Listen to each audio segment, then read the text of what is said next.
KBS 열린 토론.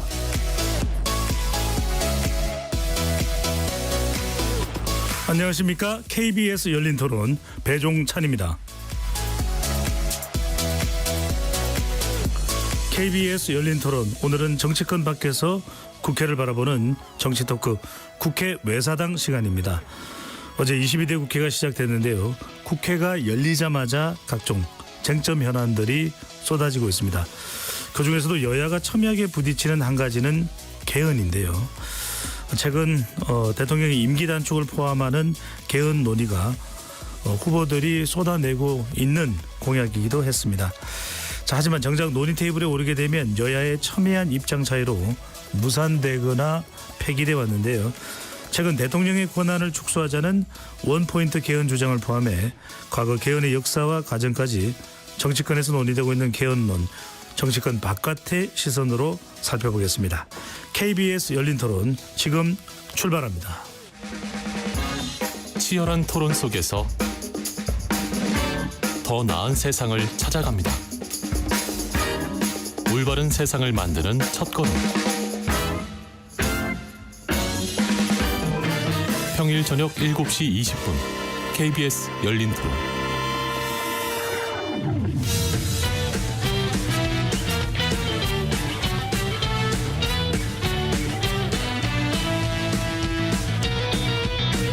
정치 바깥에서 정치를 바라봅니다. 국회 외사당. 오늘 토론 함께해 주실 어벤져스 네 분 소개해드립니다. 곽용희 한국경제신문 기자 나오셨습니다. 안녕하세요. 김도영 한국일보 정치부 기자. 안녕하세요. 네. 이동수 청년정치크루 대표 나오셨습니다. 안녕하십니까. 네. 이은지 문화일보 정치부 기자 함께합니다. 안녕하세요. 네. 어서 오시고요. 제가 웃었던 이유는 박력 있게 네 분이 또 인사를 해주셔서 네, 역시 지치지 않는 어벤져스 네 분입니다. 자, 22대 국회 드디어 개막을 했습니다. 아직 원구성은 안 됐지만 22대 국회에 대한 기대, 전망들이 또 나오고 있는데요. 네 분 생각은 어떤지 각자 의견 좀 들어보고 본격적으로 토론에 들어가겠습니다. 먼저 곽용희 기자부터요. 저 같은 경우는 정부 정책 관련해서 정치부서 출입하다 보니까 정부 정책 관련해서 좀 기사 같은 걸 많이 쓰다 보니까 현안인 그 현안 법률안 같은 게 좀 많이 밀려 있다 이런 걸 좀 체감할 수 있는 기회가 좀 많거든요. 그러니까 요즘에 좀 이메일을 부쩍 봤는데 그냥 단적인 예로 그 육아휴직 사용 기간 1년에서 1년 6개월로 연장한다는 법안이 2년째 계류 중이거든요. 그래요. 근데 이게 1년 6개월인지 알고 계시는 분들이 되게 많아요. 지금도. 왜냐면 이게 홍보를 너무 많이 해가지고 그때. 그래서 이제 그 카페 같은 데 들어가 보면은 도대체 이거 언제 되냐. 당장 이제 내년에 종료인데 나도 쓰고 싶다. 근데 이런 민생 법안 같은 거는 완전 진짜배기 민생 법안 같은 거는 진척이 전혀 안 되고 지금 뭔가 이제 대통령 거취 신변 문제만 놓고 민생을 이제 외면되고 있는 상황인데 제발 좀 이런 거를 빨리 이번 국회에서는 통과시키고 좀 안정화시킨 다음에 네, 좀 정치 싸움을 하시든지 말든지 하십시오. 네. 곽 기자 이야기는 이 정치권이 22대 국회 시작하자마자 정쟁화 되는 거 아니냐. 좀 민생을 먼저 돌아봐야 된다라는 점을 강조해 주셨고요.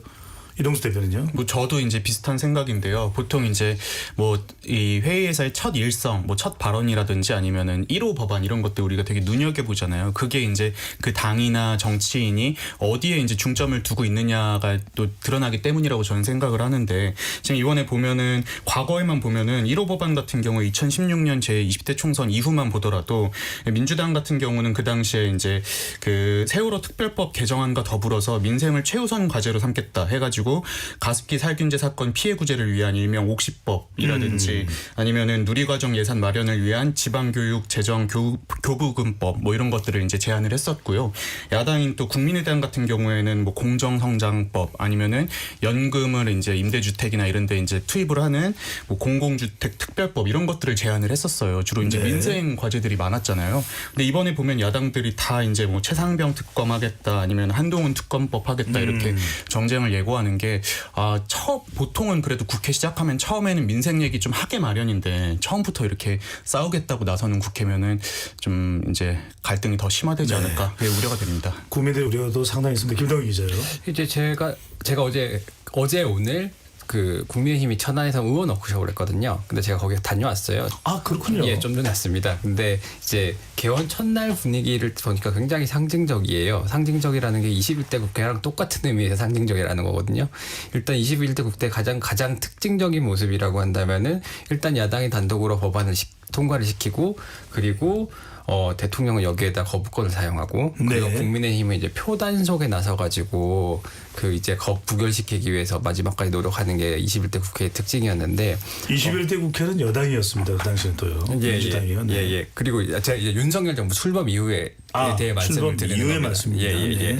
근데 이번에도 마찬가지로 어제 민주당은 최상병 특별법에 대해서 당론으로 이렇게 발의를 한 상태고요. 국민의힘 대통령이 뭐 아직까지 통과되기까지 시간이 좀 남아 있기 때문에 뭐 거부권을 당장 쓸지 안 쓸지는 모르겠지만은 국민의힘은 어제 나온 연찬에서 가장 많이 나온 얘기는 똘똘이거든요. 똘똘 뭉치자고 해서 똘똘인데 전부 그 얘기만 하는 거예요. 그러면은 그게 뭐냐면 결과적으로 이후에 있을 수 있는 제2 요구 그러니까 이제 거부권 전국에서 이탈표가 생기면 안 된다는 거를 개원 첫날부터 단속하는 모습이라는 생각이 굉장히 많이 들었습니다. 그러니까 특검 전국에 대한 대응의 모습으로 비쳤다. 네. 이현지 기자는요? 네, 저도 조금 비슷한 의견인데 지금 민생이 정말 어려운 때라서 여당인 국민의힘이 22대 국회 개원과 동시에 1호 법안을 무엇으로 내놓을 것인가 굉장히 관심이 쏠렸는데요. 이제 5대 분야 31개 법안을 국민의힘이 발표를 했어요. 이제 도영 기자가 다녀온 워크숍에서. 근데 대부분 21대 국회에서 발의됐던 법안들의 재활용이라서 상징성이라든지 이제 신선함이 좀 떨어진다는 지적이 나오고 있고요.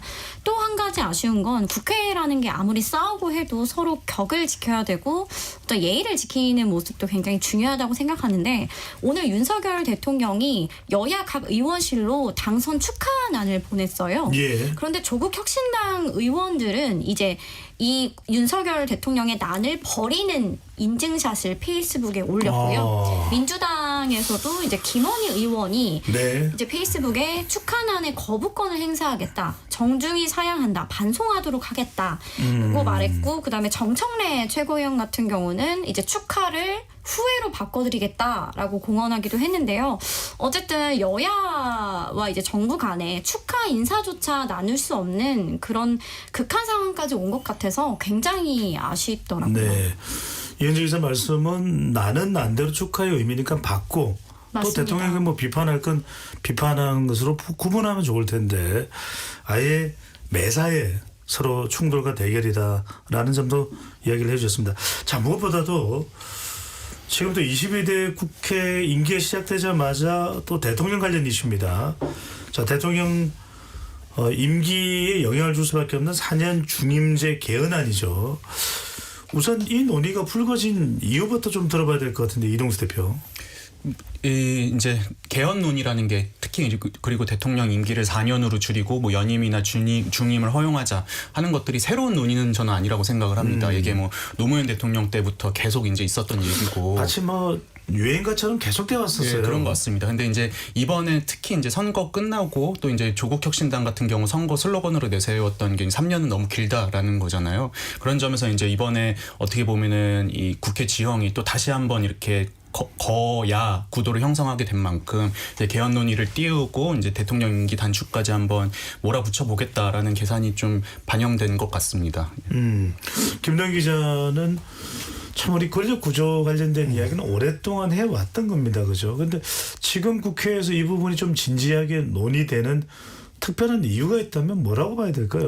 아직까지 진지하게 논의되는 상황은이라고 보기 조금 어려울 것 같고요. 다만 이제 늘 그랬듯이 국회가 개헌하게 되면은 이제 이 개헌의 얘기가 좀 늘상 나왔던 것 같아요. 그런 차원의 연장선상 플러스 이제 조금 더 수적 우위를 갖고 있는 거대 야당이 이제 임기 단축 개헌이라는 거에 좀 힘을 많이 실으면서 조금 더 많이 진전이 되는 것 같은데, 예.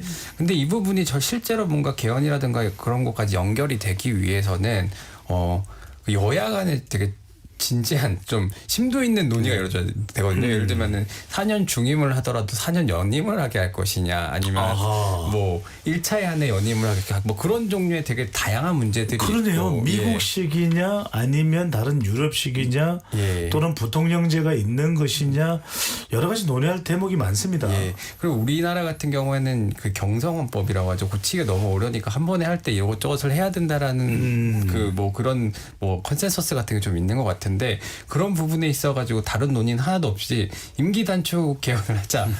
뭐 그리고 거기에 대해서 네. 부가적으로 4년 중임제를 하자 뭐 이런 식으로 주장이 좀 전개가 되고 있는 것 같아가지고 뭐 지금 와갖고 실제로 개헌까지 이어질 동력이 아직까지 크다고 보기는 힘든 것 같습니다. 각 기자한테 이거 좀 여쭤봐야 되겠습니다. 그런데 좀 우리가 이 권력 구조라는 것이 진지하게 아까 이제 저는 진지하게 최근에 이제 이야기들이 나와서 그런 의미에서 이제 진지하게라는 수식을 붙였는데 오히려 이것보다는 최상병 특검법으로 촉발된 윤석열 대통령과 관련된 이른바 반윤 정서를 몰아서 윤석열 대통령의 임기를 어떻게 해보겠다 이런 의미로 접근되는 것에 대해서는 어떻게 판단을 하시는지요? 저는 이번 개헌 논의가 이전의 개헌 논의랑 다른 게 딱 그 포인트라고 생각을 하거든요. 예전의 개헌 논의 같은 거는 정말 4년 그 중임제라든지 뭐 연임제라든지 이런 이제 권력 구조적 변화가 좀 목표였다면 이번에는 그게 오히려 도구가 된 거예요. 윤 대통령의 임기를 줄이기 위한 개헌. 그래서 저는 이 필드에서 이 상황에서 개헌이 논의가 되는 거는 되게 부적절하다고 봅니다. 솔직히 정말 필요한 개헌 논의는 오히려 외면되고 정쟁에 휩싸여가지고 그러니까 차라리 그럴 거면 원포인트 개헌을 하자고 하는 게 낫죠. 지금 뭐 탄핵 2차 무슨 카드처럼 쓰이고 있으니까 저는 이 시국에 지금 개헌 논의는 되게 부적절하다고 생각을 하고요. 네. 초반 국회에 오히려 힘을 뺄 수 있다고 생각합니다. 근데 저는 이게 좀 야권이 공포탄 쏘고 있다는 느낌도 많이 받았습니다. 왜냐하면은 이 개헌 논의를 해서 대통령 임기를 4년으로 줄였을 때 사실 윤석열 대통령도 손해지만 어떻게 보면 그 다음번에 대통령 할 사람도 지금에 있는 대통령에 비해서 임기라든지 권력이나 이런 것들이 줄어들 수밖에 없는 거잖아요. 근데 지금 이번 선거에서도 나타났듯이 뭐 대통령 지지율이라든지 아니면 의석이라든지 네. 야권이 이제 다음 대선에서 되게 매우 유리할 걸로 예상되는 상황인데 만약에 진짜 그러면은 정부 여당이 개헌 받겠다 그러면은 이 임기 축소뿐만이 아니라 재앙적 대통령제까지 한번 우리가 손을 봐야 되지 않겠냐 대통령 권한도 줄이자 하면은 그때는 오히려 이제 민주당이 좀 당황해가지고 아 이제 다시 또 고민해보자 이런 식으로 좀 말을 빼게 되지 않을까 저는 네. 좀 그런 예상이 됐습니다. 물론 만약에 권력 구조가 개편돼서 4년 중임제가 된다고 또 중임을 한다면 대통령 임기는 더 길어질 수도 있는 것이고 이은지 기자한테는 이거 좀 여쭤봐야 될 것 같습니다. 꼭 윤석열 대통령을 겨냥한 그런 시도가 아닐지라도 권력 구조와 관련해서는 여러 가지로 이야기가 되고 있고 또 뭐 기후위기나 좀 시대적 변화에 대해서 너무 이 헌법 관련된 내용이 이 변화된 시대를 담고 있지 못하다라고 하는 지적도 받아왔고요. 또 한편으로 헌법 전문가 관련된 이야기도 나오고 있지 않습니까? 무엇이 당겨야 되고 무엇이 검토돼야 될까요? 일단은 지금 이제 5.18 이제 민주화 운동 그 정신을 수록하는 것에 대해서는 여야 합의가 이뤄졌는데요. 그 외에도 뭐 역사적으로 뭐 이걸 넣자 저걸 넣자 이러한 논의들이 많이 있는 걸로 압니다. 근데 다만 이제 여야가 어떤 정치적인 목적이라든지 어떤 뭐 표나 혹은 지역 이런 것을 염두한 것이 아닌 이제 조금 포괄적으로 논의를 할 필요가 있는데 최근에는 좀 원포인트로 이걸 하자 저걸 하자 아까 말했듯이 뭐 중임제 개헌하자 이런 이야기가 있는데요. 사실 너무 헌법이 오랫동안 바뀌지 않아서 실제 뭐 민법적 측면이라든지 굉장히 사소한 부분에 대해서도 굉장히 문제가 많은 것들이 많잖아요. 그래서 더 포괄적 논의가 필요한 것 같고요. 그래도 가장 중요한 것은 현재의 대결적인 정치, 뭐 승자 독식 구조로 바꾸는 권력 구조 개편이 그래도 가장 시급하다고 보여집니다. 그가 이제 우리나라 대통령들의 말로가 사실 좋지 못했잖아요. 이제 제왕적 대통령제 하에 이제 과도한 이제 권한이 있기 때문인데 그러한 것들을 분산하는 것이 굉장히 중요할 것 같고요. 선거제 개편 또한 주요 과제로 남아 있는 것 같습니다. 네. 이게 헌법 121조를 보면은 경자유전의 원칙이 들어가 있거든요. 어떤 원칙요? 경자유전의 원칙이요. 이제 농사를 뭡니까? 짓는 사람만 농지를 가질 수 있다라는 원칙인데 산업 구조가 많이 바뀌었죠. 산업 구조가 당시에 비해서 굉장히 많이 바뀌었는데 웬만한 농지법 위반은 뭐냐면 농사를 짓지 않는 사람이 농지를 갖게 되면 사게 되면은 그리고 그걸 입증하지 못한 그게 농지법 위반이잖아요. 네. 그게 이제 국회나 정치인들에게 되게 빈번하게 벌어지는 그 법 위반 사례 중에 하나인데 옛날에는 장관들도 그렇게 많이 최근 뭐 낙마했는데 직불금 제도도 문제가 네, 되고요. 근데 뭐 그런 것들 자체가 사실은 다 이 경제유전 원칙에서 이렇게 비롯된 건데 이게 기업능 육성이라든가 아니면 최근에 뭐 생산성 제고를 위한 뭐 여러 가지 그 뭐 농업의 발전에 있어 많은 또 저해가 된다는 시각도 많거든요. 이런 것들까지 계속해서 갖고 가야 되다라는 의문도 많이 제기되는 것도 사실이라서 단순히 이제 그 권력 구조 같은 거버넌스 문제뿐만이 아니라 다른 문제들도 좀 다룰 필요가 있을 것 같아요. 방금 전에 이제 거버넌스 문제 다른 이야기도 좀 다룰 필요가 있다. 너무 이게 대통령에만 우리가 헌법 관련해서 개정을 논의할 것만은 아닐 걸로 보이는데 뭐 경제 관련된 이슈도 있을 수도 있고 곽 기자가 보기에는 어떻습니까? 저는 사실 좀 약간 다른 얘기가 아까 이게 뭐 좀 황당한 법, 경제유전 원칙 이런 것도 말씀 주셨는데 사실 미국 연방헌법이나 이런 것도 말 타고 다니는 사람 전제로 만들어 놓은 규정이 아직도 있어요, 사실은. 그러니까 이제 헌법이 사실 민의의 총이고 민주주의 기본 질서라든지 사회 가치 질서를 더 규정하는 법이기 때문에 이게 이제 일반 법에다 위임을 주로 합니다. 그러니까 이건 사실은 되게 큰 가치고 사실 큰 방향을 제시하는 거기 때문에 이게 이제 우리 개헌론자들이 제일 많이 하는 게 37년 동안 안 바뀌었다 이 법이 헌법이. 그러니까 뭔가 바꿔야 되지 않냐 이런 얘기를 하는데 저는 오히려 37년 동안 바꿀 큰 위기의식을 못 느낄 정도로 뭔가 안정적으로 일단 총의가 유지가 되고 있는 게 아닌가 약간 이런 생각도 좀 해봐야 될 필요가 있고요. 아까 말씀 주신 것처럼 뭐 제한적 대통령제 살피 이런 것도 좋은데 이 지금 개헌안을 이제 제한적 대통령제 해소를 요구하는 그 세력들이 어떻게 세력이라고 하면 좀 그렇지만 그분들이 대부분 국회의원들이에요. 그럼 그 사람들이 원하는 거 이원 집정부라든지 이원 양원제라든지 아니면은 뭐 의원 내각제라든지 이런 건데 저는 이게 과연 순수한 논의인가? 네, 저는 그래서 사실은 이거는 국민들의 의중도 충분히 들어봐야 되는 거지. 국회에서 자기들끼리 딱딱 결정해서 대통령 권한을 국회한테 넘겨달라 이렇게 할 건 아니에요. 그렇습니다. 지금 곽 기자가 국민들의 여론을 들어보는 것도 중요하다고 얘기를 했고요. 이현지 기자 또 하나 궁금한 건 조국혁신당에서는 아주 구체적으로 또 임기 단축을 통한 중임제 얘기를 하고 있지만 민주당은 아직까지 뚜렷하게 어떤 입장이냐가 또 표명되지는 않은 것 같아요. 어떻습니까? 지금 야권에서 주로 이제 야권에서 이제 주장을 하고 있는 거 야권에서의 뚜렷하게 특히 이제 민주당 같은 경우에는 이재명 대표를 비롯해서 입장이 확정이 된 건지 또 여당의 경우에는 아직 관련된 의견이 없는 한동훈 전 위원장이나 이른바 이제 차기 대권 주자들입니다. 오세훈 시장이나 이런 일련의 인물들이 뭐 개헌이 좋다 아니다 뭐 이런 구체적인 발언이 있습니까? 네, 지금 국민의힘 같은 경우는 당권 주자들을 중심으로 개헌 이야기가 계속해서 나오고 있는데요. 예. 이제 통상 중진 의원들의 정가의 보도가 바로 이 개헌입니다. 아까 말씀드렸듯이 뭐 하루 이틀 나온 이야기는 아니고요. 늘 중진 의원들이 개헌을 보통 이야기를 하곤 하는데요. 이번에 국민의힘이 이제 전당대회를 앞두고 이제 나경원 그리고 윤상현 그리고 안철수 의원 이 세 사람이 당권 주자로 꼽히는데 이 세 명이 모두 지금 개헌 이슈를 들고 나왔습니다. 특히 나경원 의원 같은 경우는 이제 한 토론회에서 이제 윤석열 대통령의 임기 단축까지 포함해서 이제 개헌 논의에 들어갈 수 있다는 거냐라는 질문에 모든 걸 열어두고 논의해야 된다라고 답을 해서 좀 한 차례 홍역을 치른 바 있습니다. 이제 나중에는 그런 의도는 아니었고 이제 모든 것을 다 열고 논의해야 된다라고 좀 한 발 좀 뒤로 빼기도 했는데요. 별도 해명이 있었습니다. 임기 단축을 의미한 것은 아니다라고 또 추후 자신의 발언에 대해서 또 재차 설명을 했습니다. 네, 맞습니다. 그래서 당권 주자들을 중심으로 이런 얘기가 왜 나오냐 좀 배경을 살펴보면 지금 국민의힘이 총선에서 굉장히 크게 진 후로 돌파구가 잘 보이지 않는 상황입니다. 심지어 주요 민생 정책이나 법안에 있어서도 번번이 주도권을 거대 야당에 빼앗기고 있는 상황이거든요. 그래서 국면 전환이 좀 절실한 상황으로 보여지고요. 개헌의 찬성 목소리를 여당에서부터 내자라는 의미도 이제 개헌 정국이잖아요. 네. 왜냐하면 이제 3분의 2 이상이 찬성을 하게 되면 개헌이 가능한데 지금 여소야대 국면이 딱 그 192대 108입니다.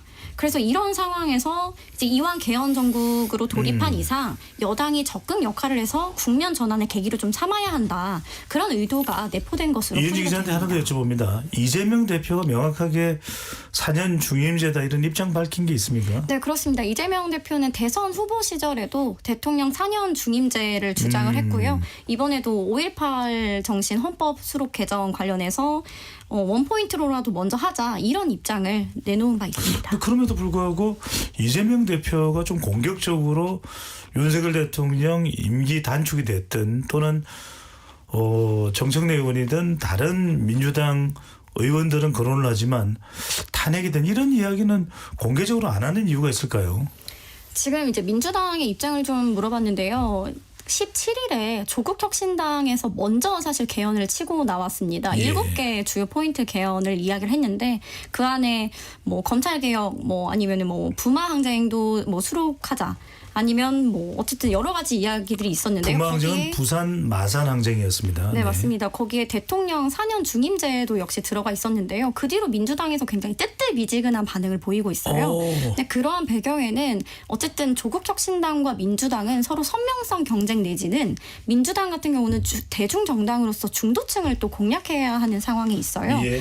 그래서 이 개헌 전국에서도 주도권을 민주당이 쥐고 가야지 이렇게 개헌 전부터 조국혁신당이 먼저 이렇게 제시한 개헌안에 적극적으로 좀 동의를 하게 되면 좀 주도권 싸움에서 좀 밀릴 수가 있다. 이런 그렇군요. 판단을 한 것으로 보이고요. 온도차가 있습니다. 그리고 좀 지도부에 물어봤는데 지금은 개헌보다는 그 최상병 특검법 그것을 재발의해서 이것 먼저 털고 가는 게 중요하다. 그리고 두 번째는 이제 1호 공약으로 이번에 내놓은 이제 민생회복 지원금. 예. 네, 그래서 특검법과 이 민생회복 지원금 이 두 가지를 지금은 가져가야 할지 아직은 이제 개헌을 논의하기는 아직 무르익지 않았다라고 판단하고 있다. 굉장히 중요한 포인트를 이야기했습니다. 지금 이현지 기자가 조국혁신당의 방향과 민주당 내부의 기류가 개헌과 관련해서 좀 온도차가 있다. 자, 우선 김도 기자, 이 개헌을 하기 위해서는 어떤 절차를 거쳐야 됩니까? 예, 뭐 개헌을 하게 되면 일단은 개헌안을 발의를 하고 그다음에 국회 투표와 그다음에 국민 투표를 하게 되는데요. 예. 일단은 발의를 할 수 있는 건 제적원 과반수 또는 대통령이 발의를 할 수 있고요. 이제 일단은 개헌안을 만들 수 있는 거죠. 야당에서 한다 그러면은 무려 192명이기 때문에 가능한 일입니다. 네.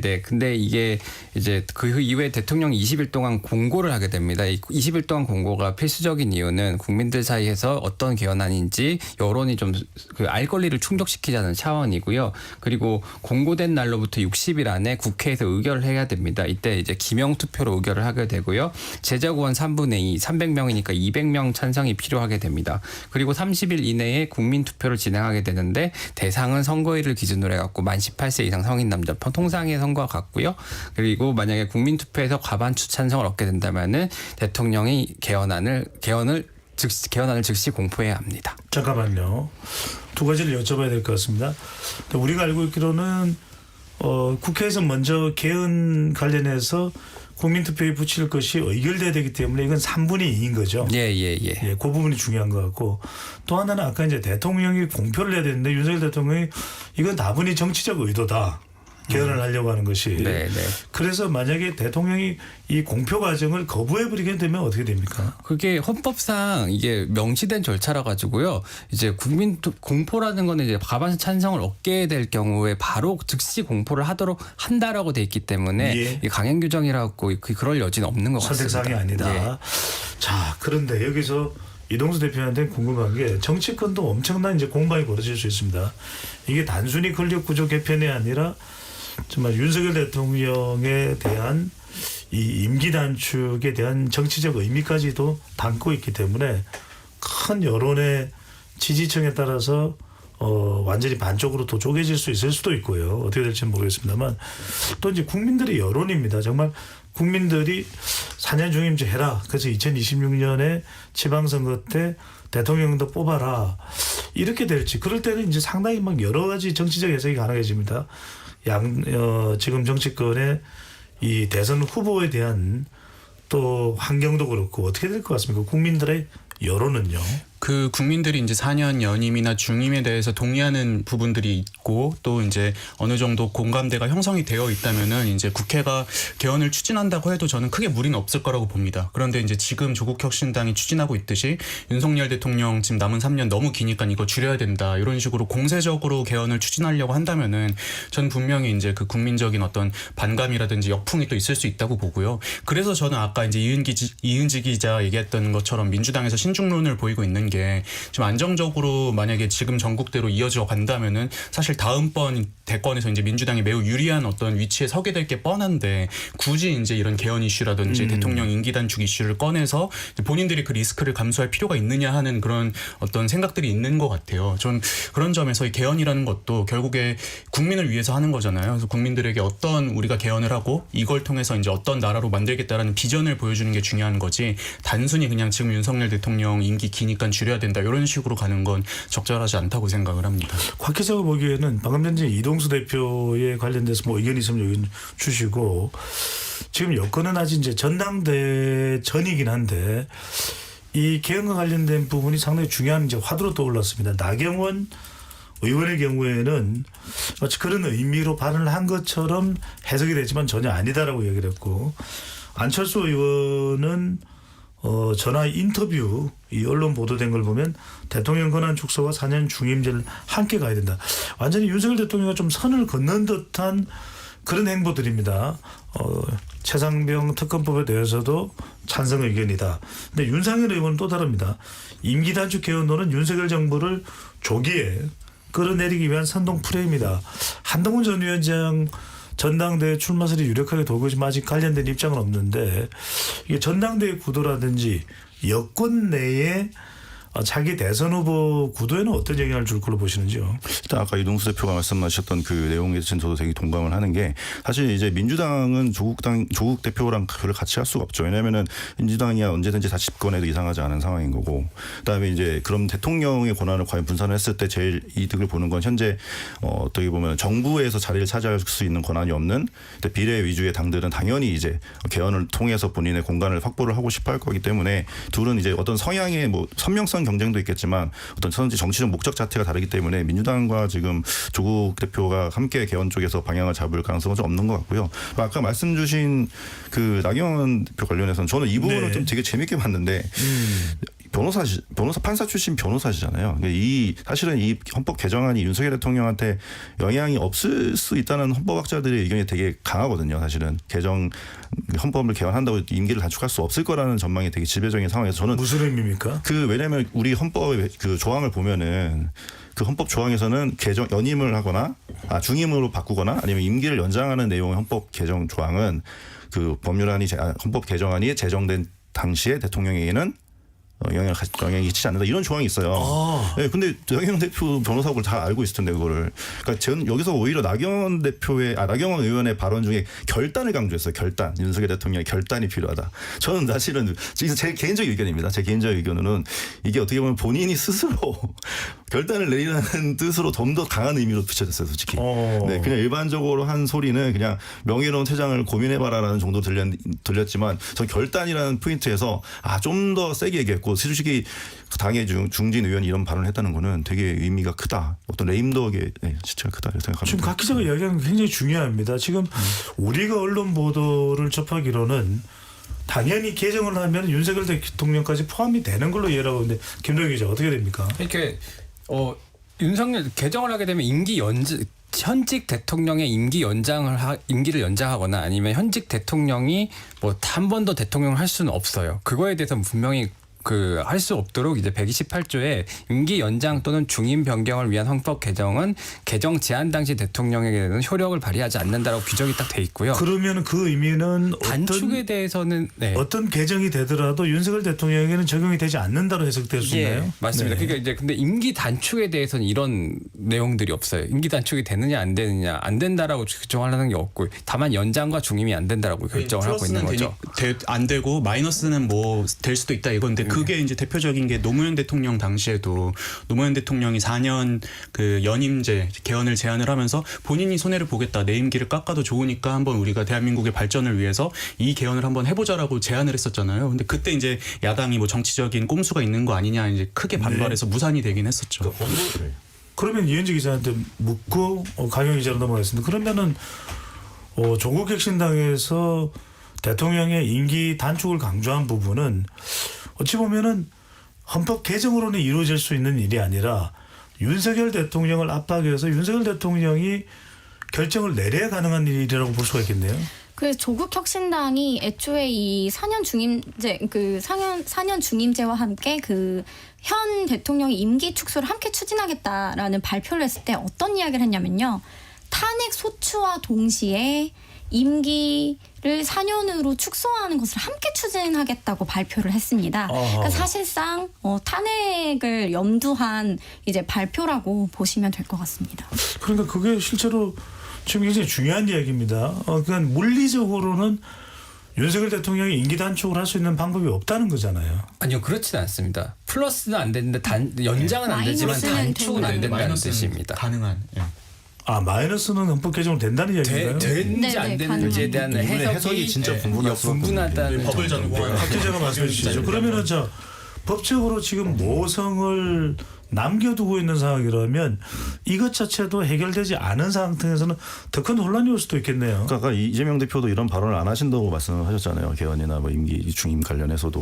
그러니까 이게 되게 이례적인 상황이에요. 사실 이게 역대 사실은 이 연임 금지나 이제 임기 연장 금지 조항은 대통령들이 욕심을 내서 임기를 늘리는 걸 방지하기 위한 조항이었어요. 그러니까 이건 헌법 위반자들이 상정을 하지 않은 조건인 거예요. 임기를 줄이는 거는. 근데 여기 128조 보면은 대통령이 임기 연장 또는 중임 변경을 위한 헌법 개정은 제한 당시 대통령에게 효력이 없다 이렇게 되어 있습니다.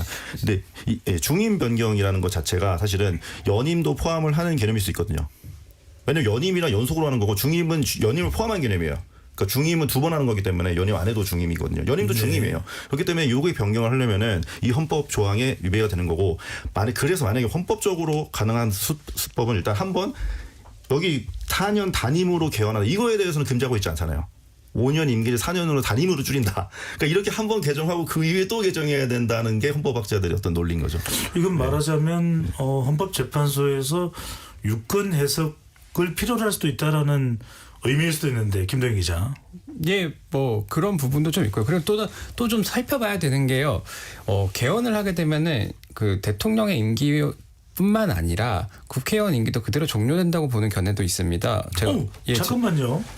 잠깐만요. 예. 대통령 권력 구조를 개정하면 국회의원의 임기도 종료된다고요? 이제 개헌을 하게 될 경우에 그렇게 된다고 보는 견해가 있어요. 제가 얼마 전에 황우여 비상대책위원장이 판사 출신이시잖아요. 예. 이제 만나고 인터뷰를 하고 왔는데 아니 개헌을 하게 되면 22대 국회 임기도 같이 종료가 되는 거다라는 말씀을 하시더라고요. 그래서 좀 찾아보니까 당시 87년 개헌할 때에도 당시 이제 전두환 대통령의 임기는 그때로 종료되는 거에서 임기 단축 이슈가 안 불거졌는데 당시 12대 국회였을 거예요. 그 12대 국회의 임기가 1년인가 단축됐었거든요. 그래갖고 종료됐고 헌법에도 그 부분에 대한 그 부칙으로 이게 수록이 돼 있는데 대통령 선거는 이 헌법 시행은 40일 전까지 실시한다라고 돼 있고 이 헌법에 의한 최초의 국회의원 선거는 이 헌법 공포일 6월 이내로 실시한다라고 이렇게 같이 돼 있어요. 예. 그게 그래서 지금까지 내려오고 있는 거기 때문에 단순히 이제 윤석열 개헌을 해가지고 윤석열 대통령의 임기를 줄인다라고 규정을 하고 대통령을 줄인다라고 가정을 하고 딱 뚝딱 한다고 해가지고 모든 것들이 우리가 생각하는 것처럼 딱 자연스럽게 흘러가지는 않을 거라는 거죠. 이건 상당히 저도 놀랍네요. 왜냐하면 우리 방송에 출연한 22대 국회 당선인들은 4년을 철석같이 믿고 있거든요. 이게 만약에 줄어든다 이현지 기자. 그래서 윤상현 의원이 얼마 전에 이제 개헌 관련한 입장을 페이스북에 올렸을 때도 말미에 대통령 임기만 줄이지 말고 22대 국회 임기도 함께 줄이시다라고 주장을 하기도 했고요. 네. 오늘 워낙 이 4년 중임제와 그다음에 그 현직 대통령 임기 줄이는 논란이 많이 돼서 국민의힘 좀 관계자들한테 물어봤는데 이 4년 중임제가 나온 배경에는 이제 대통령 임기는 5년이기 때문에 총선 지방선거는 4년씩이잖아요. 예. 이게 조금 임기가 조금 너무 안 맞는 부분이 있어서 이제 정권을 이제 국정을 운영하는 이제 정부 입장에서 이게 좀 맞지 않다. 그런 것들을 좀 개선을 해야 된다. 그런 배경도 있다고 합니다. 이 4년 중임제를 하는 것이 이제 대통령 임기와 뭐 총선 내지 지방선거 임기를 좀 맞춰서 하자. 그런 취지가 있기 때문에 누군가는 희생해서 4년을 하고 4년 유임생을 시작해야 된다. 그래서 국민의힘 내부에서도 그 나경원 의원이 말한 그 현직 이제 윤석열 대통령이 좀 나서 결단을 해서 4년을 해야 된다. 이게 아예 맞지 않는 말은 아니다라는 의견이 있더라고요. 굉장히 중요한 얘기입니다. 자, 이동수 대표 듣고 김동현 기자, 그 다음에 강현 기자로 순서대로 옮겨가겠습니다. 자, 이야기한 대로 이게 자꾸 엇갈린다. 대통령의 임기와 또 뭐 여소야되든 여대야소든 이런 부분도 좀 판단할 필요가 있는데 자, 두 기자들이 이야기를 듣기 전에 이동수 대표는 저는 이걸 물어봐야 될 것 같아요. 자, 국회가 새롭게 이렇게 국회가 시작되면은 늘상 마치 유행가처럼 개헌 이야기를 하는데 정작 되겠냐? 왜냐하면 원포인트 개헌도 하도 이야기를 하지만 안 되는 판국에 정작 이게 되겠느냐?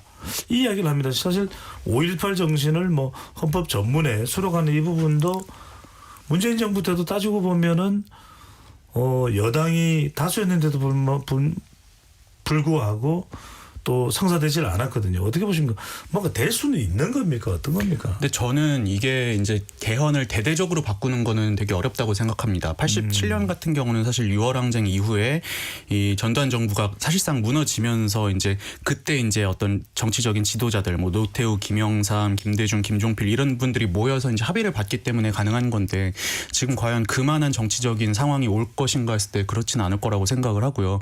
그럼 개헌 같은 경우에는 헌법에서도 한 조항만 바꾸는 것도 말씀하신 것처럼 이렇게 어려운데 여러 조항을 다 같이 바꾸는 게 과연 합의를 도출할 수 있을지 저는 그 부분에서는 조금 회의를 갖고 있고요. 그리고 지금 보면은 여야 모두 이제 야당일 때는 개헌을 주장을 하는데 또 여당일 때는 또 이제 입 싹 닫는 이제 화장실 들어갈 때랑 나올 때랑 좀 다른 느낌도 있는 것 같아요. 민주당만 보더라도 문재인 정부 시절에 그 높은 지지율과 그 많은 의석 가지고 하려면 저는 할 수 있었을 이슈라고 생각하는데 그때 안 하고 있다가 지금 이제 뭐 물론 이재명 대표는 이야기하지는 않지만 이제 뭐 조국혁신당 분들 같은 경우는 개헌을 얘기하고 있는 거잖아요. 그래서 저는 뭐 원포인트 개헌을 여러 번 하는 거는 뭐 가능할 수 있을지 몰라도 이제 헌법의 내용을 대대적으로 바꾸는 건 조금 어렵지 않을까 이렇게 예상이 됩니다. 개헌이라는 게 특히 힘든 게 뭐냐면요. 얼마 전에 저희가 이제 그 제2요구 이제 최상병 특검법 제2요구 사건에서 봤듯이 제2의결. 네.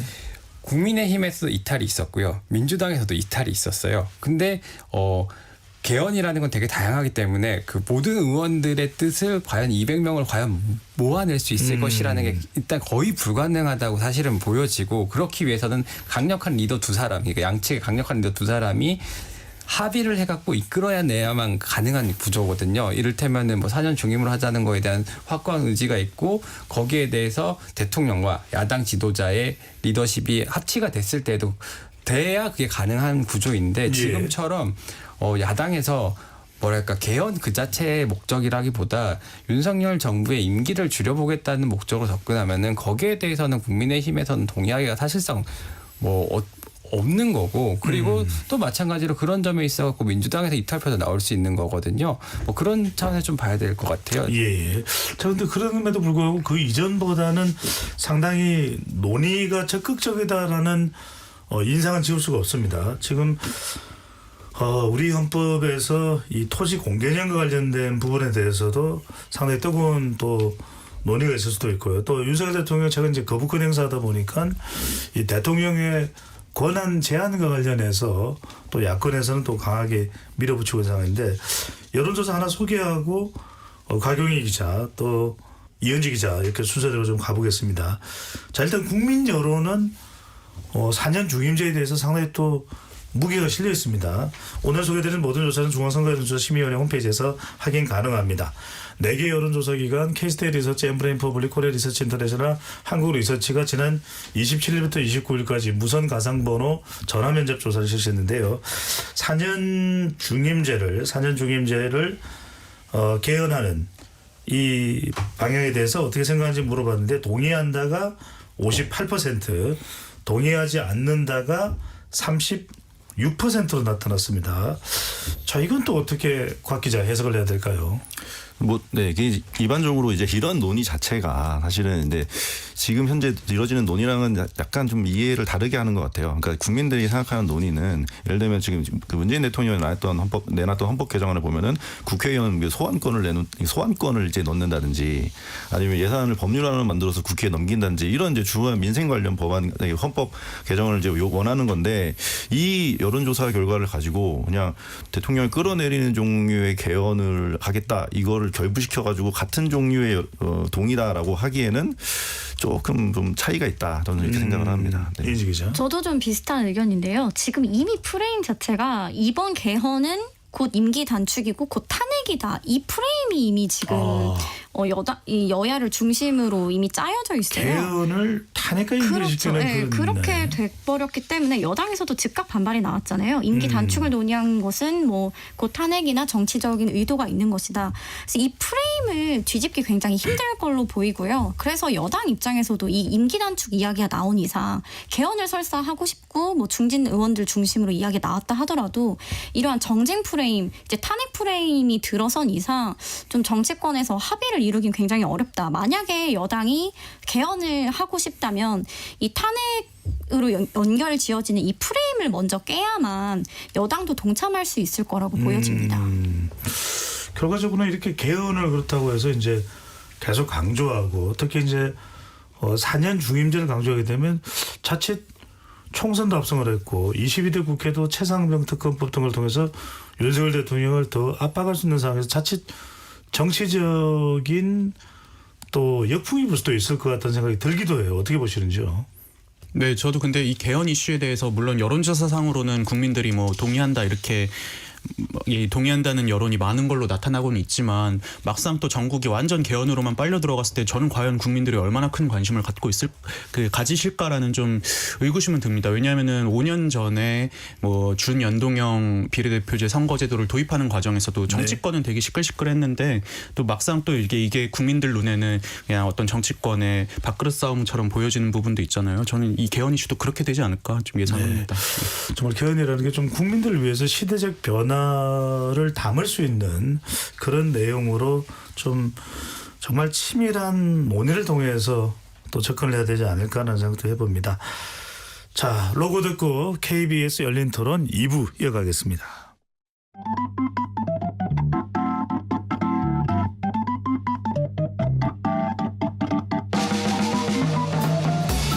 세상을 바꾸는 질문, 열린 토론이 시작합니다. KBS 열린 토론은 언제나 열려 있습니다.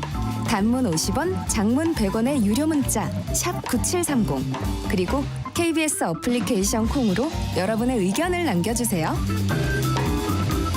KBS 열린 토론 2부 이어가겠습니다. 스튜디오에 김도형 한국일보 기자, 이동수 청년정치크루 대표, 이은지 문화일보 기자, 곽용희 한국경제신문 기자 네 분과 함께하고 있습니다. 곽 기자, 일단 우리가 개헌은 그동안 쭉 지난 87년 직선제 개헌 이후에 또 많이 논의되어 왔지 않습니까? 노무현 대통령, 또 이명박 대통령, 박근혜 대통령, 문재인 대통령까지 계속 거론이 되어 왔는데 어떤 흐름이었는지 쭉 좀 시간적 흐름으로 통시적으로 좀 짚어주시면요. 네, 일단 87년 체제의 핵심이 이제 현행 헌법이잖아요. 이제 이게 시대적 소명은 다 있다. 이제는 좀 바꿔야 된다. 이런 주장이 원래 진작부터 계속 있었습니다. 이제 2007년 1월에 노무현 대통령 임기 말쯤이죠. 네, 대통령 4년 중 이제 원포인트 개헌을 처음으로 이제 제안했었는데 사실 이제 되게 인상적이었던 게 아주 생생하게 기억이 나는 게 박근혜 당시 한나라당 대표가 참 나쁜 대통령이다. 이제 민생이 지금 산적해 있는데 자꾸 뭐 여론을 이제 돌리려고 한다 이러면서 반대해서 없었던 일이 됐었고요. 이명박 전 대통령도 2009년 광복절 경축사에서 4년 중임제를 제안을 했습니다. 근데 이후에 또 2011년 1월 한나라당 지도부가 비공개 만찬에서도 개헌 논의를 시작했는데 당시에는 이제 친이계 의원이나 친박계 의원들의 의견이 나뉘면서 당내에서 논의가 소멸되는 좀 희귀한 상황이 있었고요. 박근혜 전 대통령 같은 경우에는 2012년 대선 때 당선되면 이제 4년 중임제 개헌하겠다라고 하는데 아까도 말씀드렸듯이 사실 개헌은 이제 대통령이 현재 집권 여당 입장에서는 그렇게 갈가운 논의는 아니거든요. 집중돼 있고 지금 꿀을 어떻게 보면 이제 이익을 누리고 있는데 그러면서 이제 결국은 박근혜 대통령 역시 개헌은 경제 블랙홀이다 반대를 합니다. 근데 갑자기 집권 4년 차에 또 개헌 논의를 꺼내죠. 근데 사람들이 왜 갑자기 개헌 논의를 다시 얘기하지라고 했더니 그때 이제 공교롭게 최순실 사건이 터지면서 그걸 돌리려고 그랬던 게 아니냐라고 하면서 다시 이제 뭐 하나하나만 유야무야 됐던 거고요. 그다음에 사연 주임 대통령 이제 공약은 이제 문재인 대통령도 당선 직후에 2018년 3월에 실제로 개헌안을 발의를 합니다. 이때도 이제 역시 이제 자유한국당에서는 대통령 권한 수사를 요구하죠. 앞으로 4년을 버텨야 되니까. 네. 근데 오히려 이제 우리 민주당 쪽에서 이렇게까지 내주는 개헌을 하지 않겠다라고 하면서 또 유야무야가 된 거죠. 고양이 목에 방울 단기 어떤 연속인 것 같습니다. 네. 고양이 목에 방울을 다는 것이다. 김영 기자, 고양이 목에 방울을 다는 것처럼 번번이 무산되면 좀 더 정교하게 좀 더 이 개헌 동력을 끌어올려서 하면 좋을 텐데 번번이 실패한 건 무슨 이유라고 봐야 될까요? 이게 그 곽 기자께서도 이제 설명을 해주셨지만 항상 두 사람이 문제인 거예요. 오! 현직과 차기의 문제예요.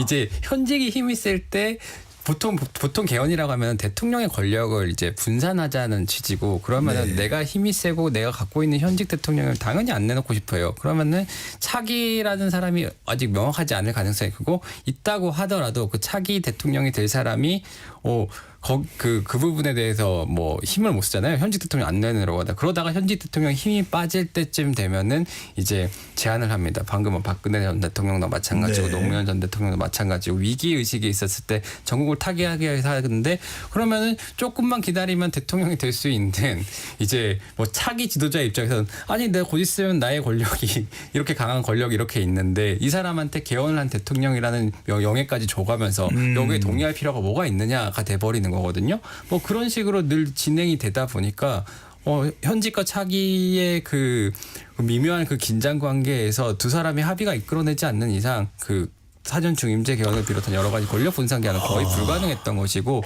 그 사이에서 이제 흔히들 국회의장이라고 불려지는 이제 정치권의 이제 중량감 있는 분들이 네. 어떻게든 역사에 이름을 남기고 싶어서 여러 가지를 시도해 보시지만은 그건 늘 안 되는 경우가 대부분이었죠. 그렇군요. 그나마 이명박 대통령 때는 좀 서둘러서 했지만 그것도 당내 이른바 개파 경쟁 이 친이 친박 또 다툼으로 성사되지 못했는데 이동수 대표 궁금한 게 그럼 5년 단임제가 뭐가 문제인 것이고 또 4년 중임제는 그냥 좋은 것인 것인지 뭐가 좋은 것인지 일각에서는 또 4년 중임제도 있고 4년 연임제도 있고 정부통령제도 있고 뭐가 어떻게 다른 겁니까? 일단 뭐 연임, 뭐 중임에 대해서 차이를 설명을 해드리자면 연임은 연달아서 2번 하는 게 연임입니다. 그러니까 현직 대통령이 재임 중에 대선을 치러서 당선이 되면은 그 다음번에도 이제 대통령직을 수행하는 게 연임이고요. 중임 같은 경우는 한 번 떨어지더라도, 그러니까 예를 들어서 트럼프 대통령 같이 이제 한 번 이제 임기를 시작하고 낙선한 뒤에 다시 또 도전해가지고 당선되는. 그래서 이제 임기를 수행하는 거를 이제 중임이라고 표현을 하는데요. 정리를 해보면. 네.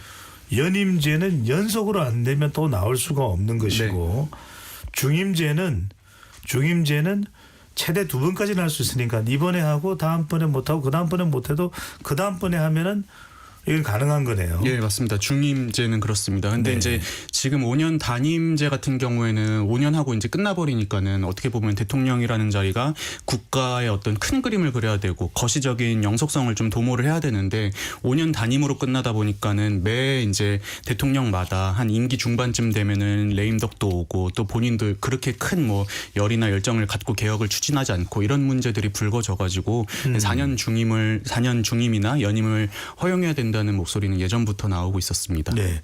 김동현 기자 그럼 지금 우리 정치에서 이야기하고 있는 거는 어느 쪽입니까? 중임인 걸 이야기하는 겁니까? 연임인 걸 이야기하는 겁니까? 거기까지 논의도 진전이 지금 안 된 것 같은데 일단은 네.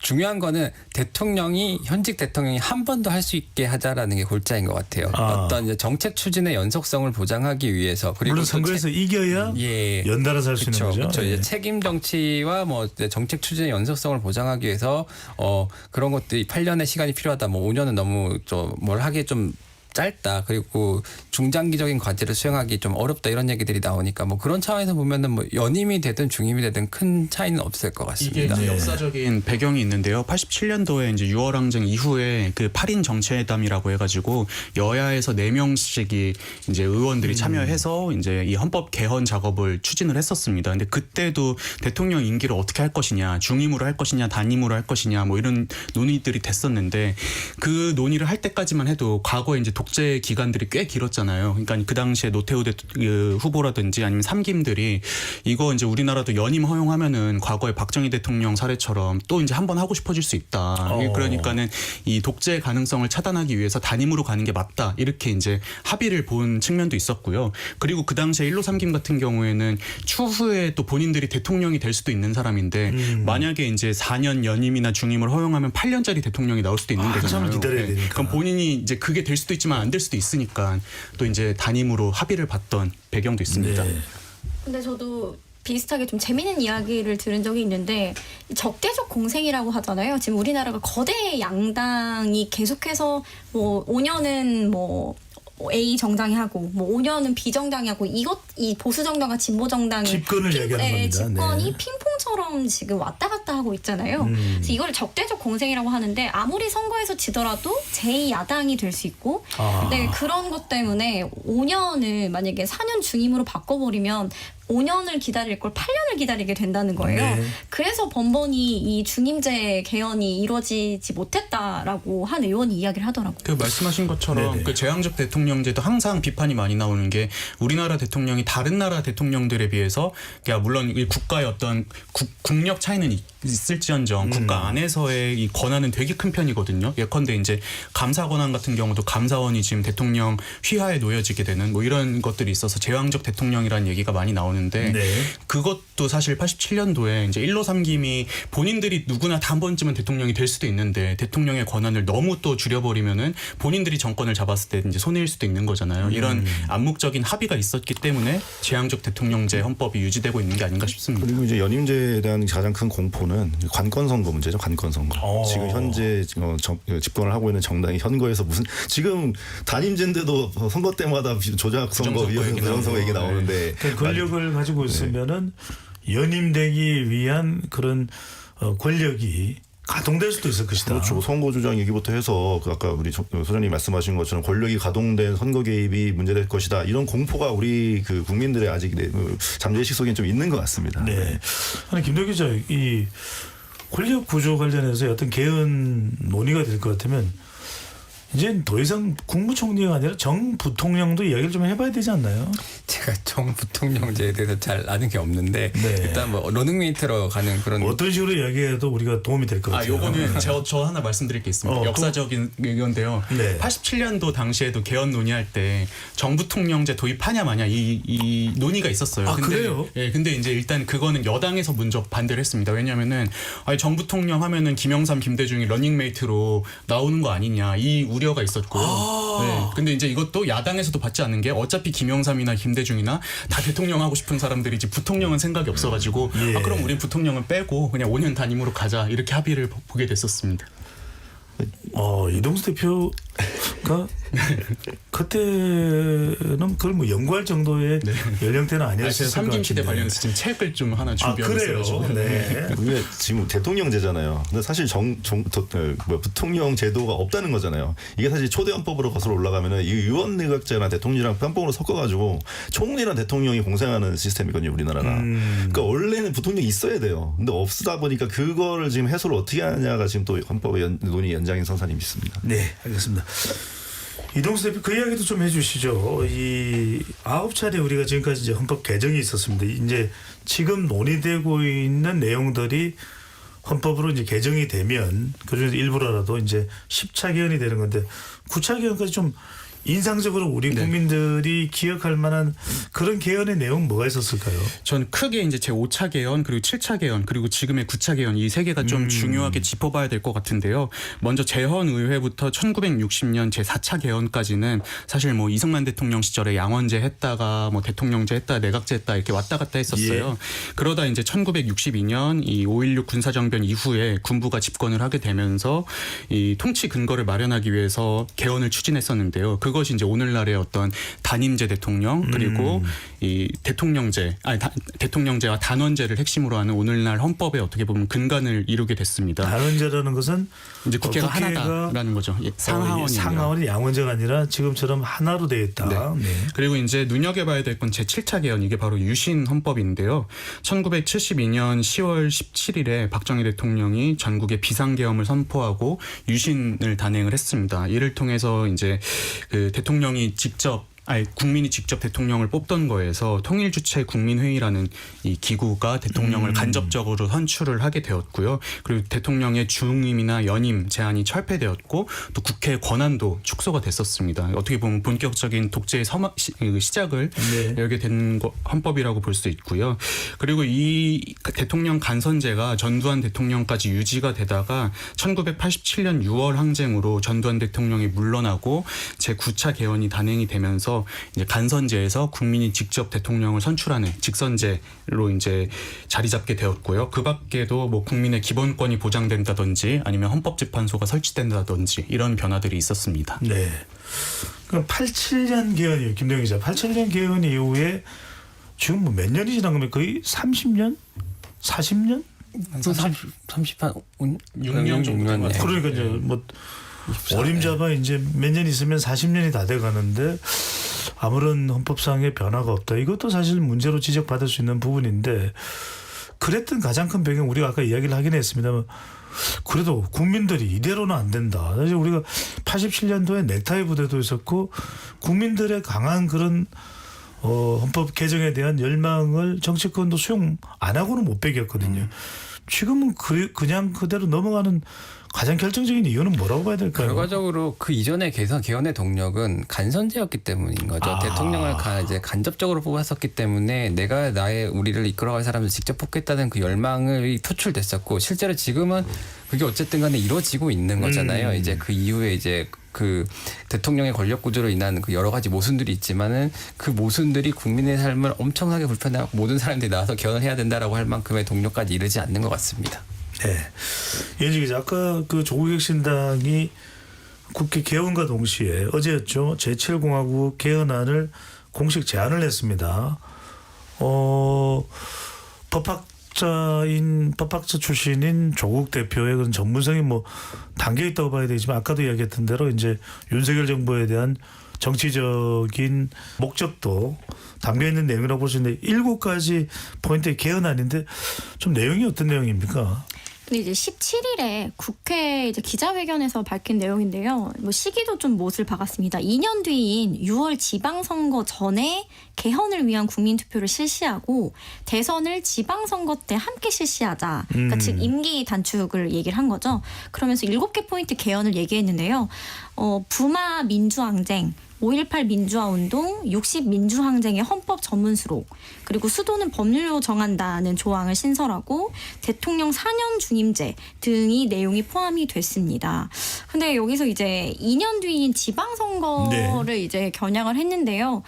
이때가 가장 좀 국민투표를 함께 실시하기 좋다라는 그때가 적기다라는 그 포인트를 짚은 것 같고요. 또 두 번째는 지금 윤석열 대통령의 지지율이 계속해서 좀 떨어지고 있는 상황입니다. 그래서 조국혁신당 쪽에서는 한 2년 뒤쯤이면 지방선거 전에는 완전히 이 정부가 동력을 잃고 좀 지지율이 20%대 아래로 떨어질 거라고 보더라고요. 그때가 되면은 이제 정부도 어떤 좀 국정 타개를 위해서 좀 지방선거와 함께 개헌을 실시하는 것에 찬성할 수도 있다. 이렇게 이야기를 하더라고요. 그러니까 뭔가 대통령 권력을 내려놓을 가능성이 있지 않겠느냐라는 것을 자체적으로 이제 기대하면서 네, 맞습니다. 내놓은 안으로 볼 수 있는데 민주당 아까 우리가 이제 이현지 기자하고도 그 이야기를 했지만 김동현 기자. 네.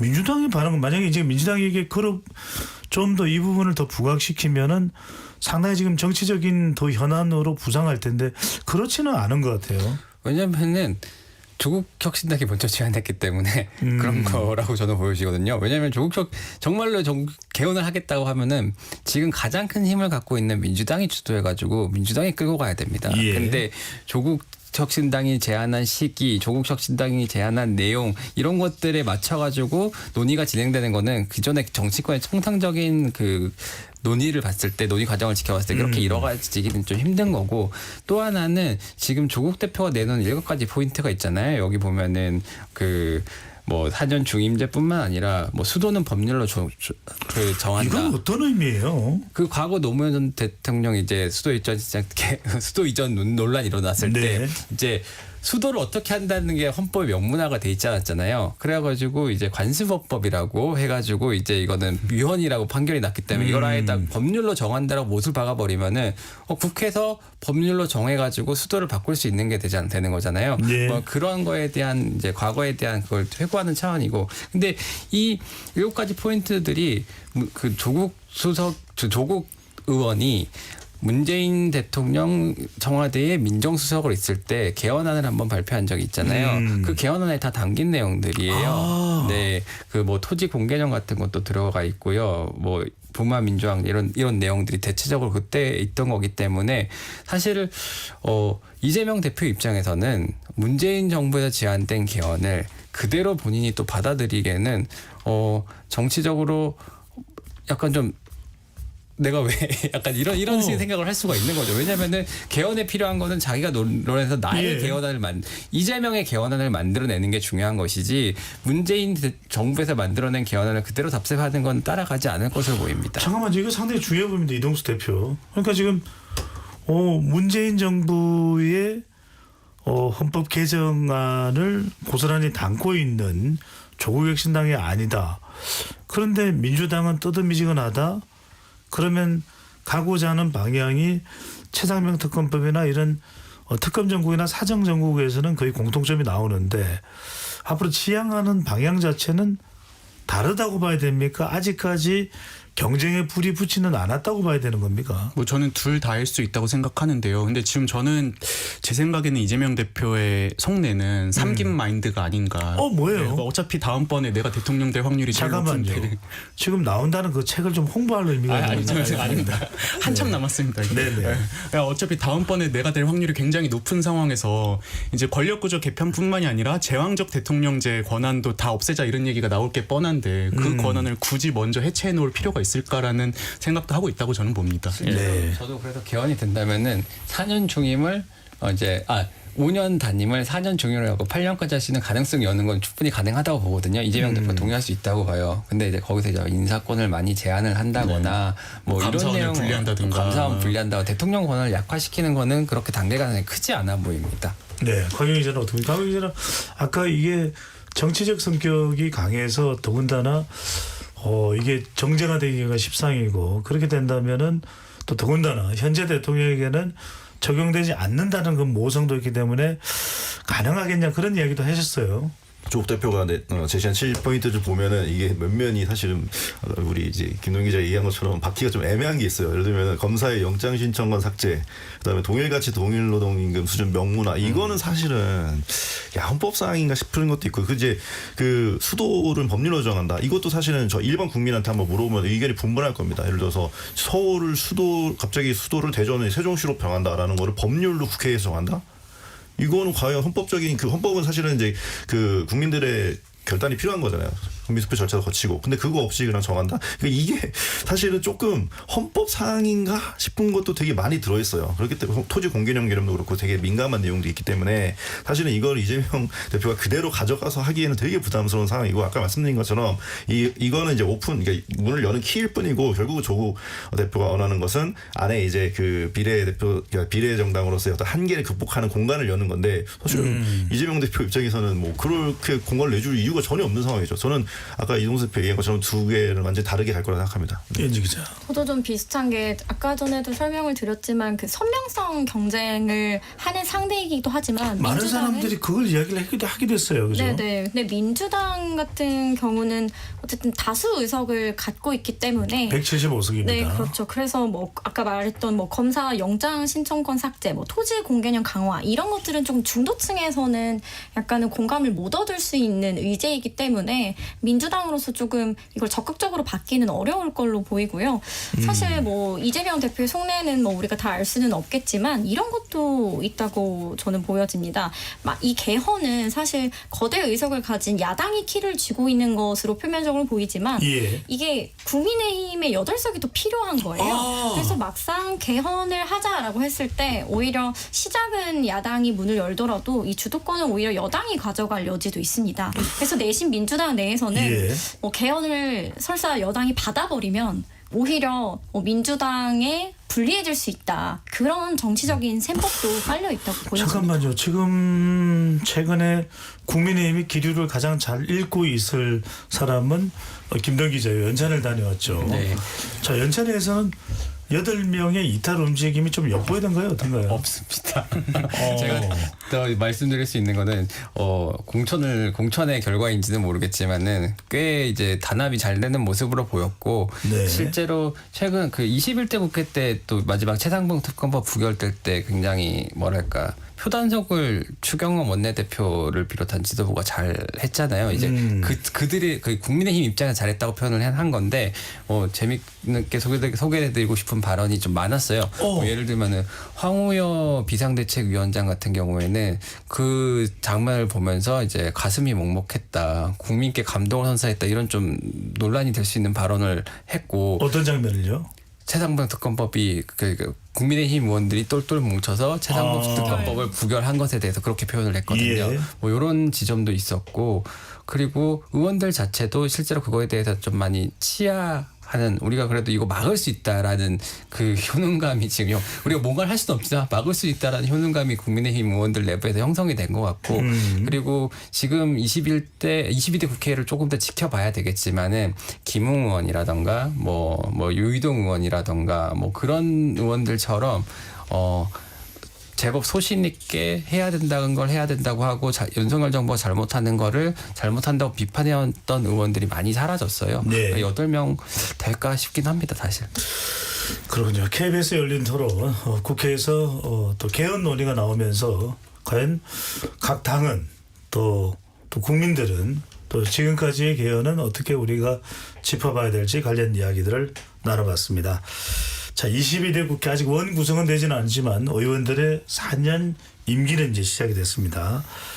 자, 우리 세 분 기자분들과 또 이동수 대표의 경우에는 21대 국회를 받고 또 더 나아가서는 20대 국회 그 이전도 유권자의 자격으로서 봐오셨을 텐데 과연 22대 국회가 정말 최악의 국회가 아니라 최고의 국회가 되려면은 어떤 걸 가장 핵심으로 해야 될지 네 분께 한 30초 정도씩 시간을 드리겠습니다. 먼저 이은지 기자부터요.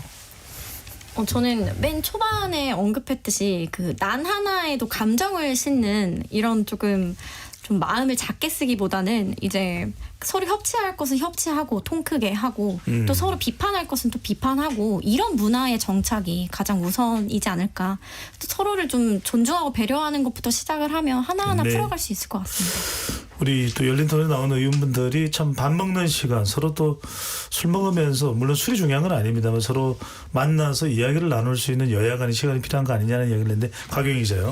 지금 사실은 개헌 같이 이제 권력 구조 개선을 논할 때가 아니라고 저는 생각을 하거든요. 지금 민생 합계 출산율 0.6대로 떨어졌고 지금 대내적 경제 상황 최악이고 지금 뭐 반도체 왔다 갔다 하는 상황에서 2등 국가 추락 위기설까지 나오는데 지금 여기서 정쟁하고 개헌 논의하고 이원집 정부제 해가지고 누가 권력 가져가는 이 싸움을 할 때는 아니라고 생각합니다. 민생을 좀 신경 써줬으면 좋겠습니다. 김동 기자. 저도 곽 기자님하고 별로 비슷한 생각인데요. 뭐냐면은 지금 22대 국회 시작하자마자 나온 논의가 지구당 부활 그리고 뭐 지구본 아니죠? 지구당이죠? 예. 그 임기 단축 개헌 이런 식의 내용이거든요. 근데 실제로 그리고 21대 국회 때 폐기되고 보면은 이제 부양 의무를 다하지 않은 부모의 그 자녀 유산을 박탈하는 구하라법 같은 것들 아무 이견 없는데도 정쟁법안 때문에 통과를 못했어요. 뭐 그런 것들 쌓여 있는데 지금 와갖고 다시 시작하자마자 저출생 뭐 이런 문제들 엄청 논란이 큰데 지구당 임기 단축 이런 개헌만 논의하고 있으니까 많이 답답할 따름이죠. 네.